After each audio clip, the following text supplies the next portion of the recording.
Yesus dan hukum Taurat. Janganlah kamu menyangka bahwa aku datang untuk meniadakan hukum Taurat atau kitab para nabi.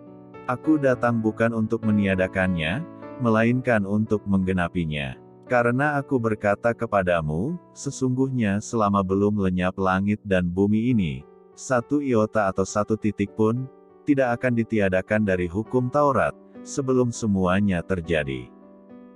Karena itu, siapa yang meniadakan salah satu perintah hukum Taurat, sekalipun yang paling kecil, dan mengajarkannya demikian kepada orang lain, ia akan menduduki tempat yang paling rendah di dalam kerajaan sorga. Tetapi siapa yang melakukan, dan mengajarkan segala perintah-perintah hukum Taurat, ia akan menduduki tempat yang tinggi, di dalam kerajaan sorga. Maka aku berkata kepadamu, jika hidup keagamaanmu tidak lebih benar, daripada hidup keagamaan ahli-ahli Taurat, dan orang-orang Farisi, sesungguhnya kamu tidak akan masuk ke dalam kerajaan sorga. Kamu telah mendengar yang difirmankan kepada nenek moyang kita, jangan membunuh, siapa yang membunuh, harus dihukum. Tetapi aku berkata kepadamu, setiap orang yang marah terhadap saudaranya, harus dihukum. Siapa yang berkata kepada saudaranya kafir, harus dihadapkan ke mahkamah agama, dan siapa yang berkata jahil, harus diserahkan ke dalam neraka yang menyala-nyala.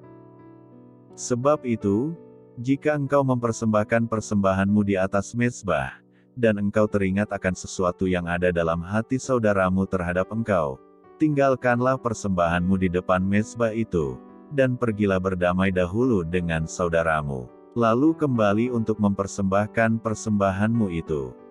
Segeralah berdamai dengan lawanmu, selama engkau bersama-sama dengan dia di tengah jalan, supaya lawanmu itu jangan menyerahkan engkau kepada hakim, dan hakim itu menyerahkan engkau kepada pembantunya, dan engkau dilemparkan ke dalam penjara. Aku berkata kepadamu, sesungguhnya engkau tidak akan keluar dari sana, sebelum engkau membayar hutangmu sampai lunas. Kamu telah mendengar firman, jangan berzina. Tetapi aku berkata kepadamu, setiap orang yang memandang perempuan serta menginginkannya, sudah berzina dengan dia di dalam hatinya. Maka jika matamu yang kanan menyesatkan engkau, cungkillah, dan buanglah itu. Karena lebih baik bagimu jika satu dari anggota tubuhmu binasa, daripada tubuhmu dengan utuh dicampakkan ke dalam neraka. Dan jika tanganmu yang kanan menyesatkan engkau, penggallah, dan buanglah itu, karena lebih baik bagimu jika satu dari anggota tubuhmu binasa, daripada tubuhmu dengan utuh masuk neraka. Tuhan Yesus memberkati.